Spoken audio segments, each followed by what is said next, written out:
Hi everyone, Jason Spangler, the SanteeSwapper. I am a scouting memorabilia collector in Charlotte, North Carolina. And today what I have for you is an unboxing, a very special one, an awesome collection that came to me from a scout who grew up in Louisiana, was very active in the Order of the Arrow, earned some pretty cool stuff. He decided to send his collection to me on preview, which means that I'm going to open it right here for you guys. First time I have laid eyes on it in person. I'm going to evaluate what he has and then make him a fair offer to purchase it. Now, he's kind of in a situation in life where he doesn't have any family or children who are interested in the collection. And so he wanted to get it back into the hands of a scouting memorabilia collector. I was happy to take his call. We talked on the phone several times, exchanged some emails. So I'm going to unbox it here so everyone can enjoy seeing his memorabilia. And then I'm going to shoot him an offer to purchase it and hopefully add it to my collection. That's the goal. Now, this box is 20 pounds of scouting memorabilia. It came to me from Missouri, but as I mentioned, he grew up in Louisiana, so it's going to be fun to see this. So stick around. I'm going to cut into this box, and then we're going to put it up on the camera and give you a close-up zoom of all the cool stuff that he collected in scouting, including some real cool OA patches. Guys, I have the box opened up, and oh my goodness, 20 pounds of fun stuff here. He wrote me a note, real nice, said here, here are the items we talked about. Hope they will be of interest to you. Look forward to hearing your thoughts. And I will definitely be following up with him really soon as I finish unboxing this and sort of evaluating what all is in here. So now let me use this close-up camera, and I'm going to go through and show you some of the cool stuff here in the box. Guys, this is going to be such a fun unboxing for me because the guy was a collector true to my heart, someone who organized his collection, mainly focused on his OA lodge, but also by going to different national events. In the collection that I'm looking at, I can see signs of him having attended national OA conferences as well as the World Scout Jamboree. But let me start off with this because I think this is so key. Right here off the bat, now we see that he doesn't have the S1 from this lodge, which is really a tough patch to get. He was mostly in Scouts in the 1990s, but you can tell that he obviously went back and collected the old patches from his lodge. Also like seeing how he has all the little varieties here. For any of those who are not like super hardcore collectors, you see here the denominations S7, S8, you go across. This is how collectors build their reference guides based on the issue numbers. And then we have things like, here we have S6C and S6D. There's some little minor variation here that would tell us the difference between those. And of course, we have reference books and websites that can kind of tell us the difference. But you know, when the naked eye, you look at these, you think, oh, these are all look exactly the same. Well, that's because this lodge, 479 in Baton Rouge, Louisiana, had their totem. And so sure, they used their totem over and over on their patches, but then they would change up the border colors, and they would have, sometimes they'd switch a patch company, and then here they go and they have a NOAC patch for 1994, or a little ghost patch down there at the bottom. They do some fun stuff. You know, you kind of see a lot of lodges doing this in the 90s too, where they start getting a little more creative, because that's kind of the landscape. When you go to NOACs and you see all the crazy wild patches that other lodges are doing, then lodges tend to get a little more interesting with their designs. You know, for example, right here, this anniversary patch right there, celebrating them being a quality lodge. So definitely cool seeing that this guy, you know, he was a serious collector for his own lodge, which I love seeing that, sort of that passion you have for your own lodge. Now, this is kind of cool too. This whole bag, he had these things so well organized. This whole bag is stuff from the 1990 NOAC, and I'm definitely going to show that to you. But let me start off by showing you this jacket. So this is a jacket from the 1990 NOAC. This was the 75th anniversary of the Order of the Arrow. So he had this jacket in his collection. And then he had a whole bag of patches that he collected at that National OA conference, of course, by trading. So let me just kind of throw these up here and show you what he was trading for.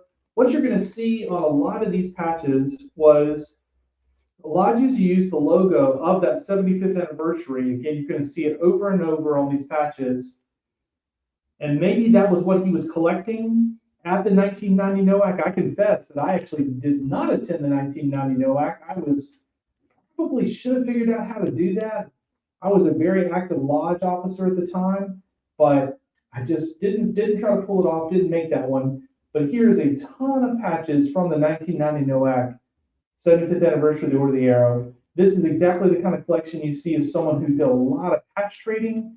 So when we follow back up, I might even ask him a little bit about this patch trading at these NOACs.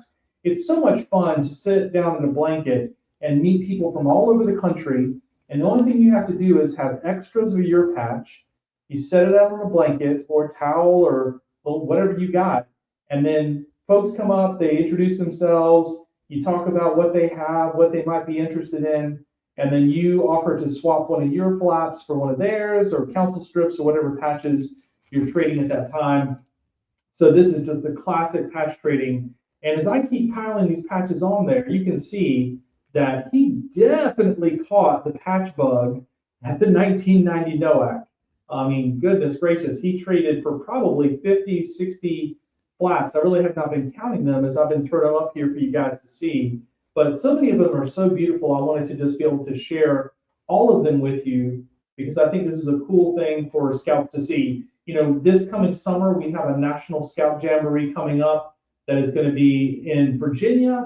That's not an OA conference, but a similar thing will happen where scouts will have the opportunity to meet other scouts, shake their hand, and trade for a patch from their area. So to me, it's so cool to see him having done this. But that's not the only event that he traded at. I've actually got another bag here for another NOAC he attended. So let me sort of just try to gracefully, if I can, slide these over. Okay, how about that? That wasn't too bad. And then he has a bag here for let's see, the 2010 NOAC. So actually, there wasn't one in 2010. Maybe I'm reading it as 2015. Some pretty cool patches here, like this Order of the Arrow one. And this is, again, where you're going to see this symbol popping up. This is the symbol that the OA made for the 100th anniversary. So this guy went to the 1990 NOAC, and then he also made it to the 2015 NOAC, which was the 100th anniversary of the Order of the Arrow. So in my eyes, this guy was probably a youth, about my age, maybe a smidge older. And he went to that NOAC in 1990. I think he also went to the 89 National Scout Jamboree. And then he came back and traded for all these items. Now, right about now, some of you who know me pretty well are like, oh my gosh, he's using Jason's product. So let me just kind of back up and say that these plastic holders that he has his collection in, these are best hobby page holders. And sure enough, although I was not the guy who dreamed this up and invented this, I got to give Joe a shout out to that.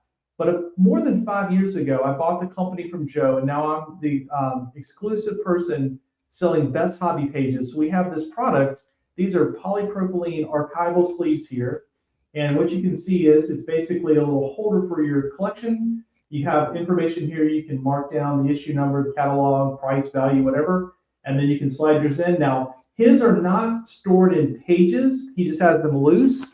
But this system is a page system. It's like album pages. So a lot of collectors will have their patches in an envelope, and then the envelopes slide into plastic album pages that go into a 3-ring binder. And that's kind of how Best Hobby Pages works. So again, similar to what he did in 1990, he's back at it, trading patches, getting a lot of cool stuff, which I think is super cool to see. There's something from his lodge, 479. Here's something from Kentucky. He's just got stuff from all over, man. You could just go through here and keep piling them up. This is one I've seen a lot of from St. Louis. Another one here. So again, just lots and lots of cool stuff. Again, let me clear the board because these Best Hobby Pages, while they do a great job of being archival, they're a little slippery when you start moving them around if you don't have them in album pages. So I want to make sure that I get to show you some more stuff. I mentioned the World Jamboree, so let me pop that bag open next and just show you. It looks to me like he also attended the World Scout Jamboree. And so you might look at this one here. And again, I always talk about kind of doing some forensics. So there's a medical services staff neckerchief. That could have been one that he earned or potentially traded for. This is the one that was for the American contingent to that World Jamboree. This was the one that was held, of course, in West Virginia at the summit. And then we have this IST, which is essentially like an international staff patch. Some other patches here. Some of these are, again, are staff patches. This is one that we saw a lot of. Here's some more medical services, which again kind of leads me to think this guy was on the medical staff, because why would you have so many of the same patch? As I described earlier, you would do that if you were trading. And so he would have used these to trade for other things. Then we got here some patches. Again, there's about 5 different colors of that patch at the World Scout Jamboree. So very cool to see. I visited that Jamboree. I was at the same event that he was at. My daughter was a contingent member for a BSA troop. That was just after they let girls in, and she was on one of the first troops that they had at that event. He's got a couple of other cool pieces from his lodge. I started off by showing you the lodge flaps. Here are some other patches. You can see Lodge Advisor. He's got a couple of those. Here's a couple of chenilles from his lodge. Chenilles, these sort of Letterman style, cool patches. Then he's got some of these big guys here, which I would sort of describe these as pie-shaped patches. And what I mean by that is they were designed to go on a neckerchief. So this is an older Lodge 479, and this is another one here. And then we have another one here. So again, someone who was serious about collecting stuff from his lodge that was made way before he was in it. He really was a serious collector of his Lodge 479. So that is super cool to see. Really nice. He also went to the 1992 NOAC. Again, I'm just grabbing bags as I go through this. So let me show you some things from the 1992 NOAC. This was another event that I attended. I was a section chief at this event. And so I was sort of a little bit of a national officer, I guess you could say. Didn't have a big role at that event, but that's okay. I probably was spending too much time patch trading, knowing me. But these are all items he traded for at that NOAC. And a lot of cool stuff here. Patches I remember trading for when I was at that NOAC. And that's a lot of nice stuff. I love how, our paths kind of crossed in a lot of ways because we were doing scouting at the same time and both very active in the Order of the Arrow. So it's nice to see him getting all these patches that I remember many of these. I knew, for example, I had that Mangamek Whippet. That's a good looking patch there. So again, when we slide this off, I'm trying to keep his stuff kind of organized because, as I said, the situation is that I have got all this stuff in, but I need to make him a fair offer to purchase this. So part one is me evaluating what is here and kind of getting a count and estimating some things. So I want to make sure that I don't get it all mixed up. There is a bag. Let me just kind of do this one this way. There is a bag here of CSPs, which are council shoulder patches. He's got a lot of patches that are probably more interesting to collectors than this little bag of CSPs. So I'm just going to pull these back, but I will pull this one out because this is one he had out on the top. So of course, that's his council, Wichita Valley Council, Louisiana. And so I wanted to just show everybody that. All right, let me throw this back in here and we'll show you some more stuff. All right, he had, oh yeah, let me show you these. These are pretty cool. So he had everything super organized. You can kind of tell there. Check this guy out, this really cool set he has. A lot of lodges did this eventually where they made event patches and other sets that kind of fit together like, we tend to call these puzzle patches where they sort of fit together like puzzle pieces. And I think that's pretty cool. Then here's another set he had from his lodge. And I'm sorry I have this turned sideways, but I don't want to take him out of the thing. But you can see these both are dance team patches. Now, this is not the first dance team patch from Lodge 479. It's a later one, and then a dance team jacket patch. But I'm not sure if he was actually in the dance team or he was just, collecting these as part of his collection, because, that's kind of what patch collectors do. We go out and collect things that we didn't necessarily earn, things that were issued before we got in the lodge, and so that could be what happened here. Again, a little advertisement for Best Hobby Pages. We call this the 2-pocket envelope. 2 of these will fit on a page that will fit into a 3-ring binder. And so he is using this exactly as I have it laid out on my website, besthobbypages.com. I guess I can say sponsored by. People always joke not sponsored by, but heck, I guess I am kind of sponsored by Best Hobby Pages. we own that. So a lot of cool sets. Again, this is what a collector does. A collector tracks down every event, every different version. Like here you have the black bordered one and you have the purple bordered one. I'm sure one of them was like for the delegate and one was not. He has the green one, and then he has the green one with the funky border. So this is kind of what collectors do, man. This is like a perfect collection here of Lodge 479. If you were to go back and say, hey, Jason, show me a collection of your lodge growing up, this is what I would do too. I would just be able to pull out all the different varieties, all the different events. Then this is kind of cool here. You see that he has these Jamboree sets, really colorful Jamboree sets. Same thing here. All of these patches go around that center patch, and these are for different Jamborees. Same thing here, and he's got a duplicate here. So when I go to the Jamboree this summer, this is what I'm going to see. A lot of councils with a lot of Jamboree sets that they want to put out and show everybody. He does have some more local stuff. We won't necessarily get into all this because this would be like the longest unboxing ever. But this is his Camp Avondale. And so he's got a nice stack of stuff there. And then maybe I'll just tackle one more bag of stuff that looks pretty cool, because there is some variety here, and I want to show you guys some interesting things. So let me slide a couple of these up, because these are patches that we don't often see, mainly because most lodges don't produce bullions. So a bullion is a patch that has metal threads, and some patch manufacturers will make these. They're pretty expensive to make. They're often pretty expensive to buy in the lodge. And so these are some examples from his lodge where they had bullions made. And so he's got the whole group here. So again, this just, continues to show me that he's got a really nice collection from his lodge, all kinds of key pieces there. So again, round patches, some of these have loops on them, some don't. So you can kind of see here what he's got. Some of these sliding around a little bit. And I know, to the naked eye, those of you who are not super familiar with this, you look at this and be like, oh, that's exactly the same patch. But I promise you, there's probably, like the Q is slightly different shaped, or the black is a different shade, or the red, or the stitching on the chin of the Indian goes a different direction. I mean, we get way down in the weeds when we when we figure out the differences in the varieties in all of these items. And so that's kind of the collecting bug. You have to have it all, right? So I'll end with this. I won't even necessarily pull them all out, but the earliest event that I can find evidence of him attending looks like the 1989 Jamboree, which just so happened is the Jamboree that I attended as well when I was a kid, when I was about 16 years old. And so, I think he and I crossed paths a lot, which is super cool to see. Wow, guys, what a cool collection. I could have traded with this guy at numerous national over-the-air events and jamborees that we were at together. I'm not sure that I ever met him face-to-face.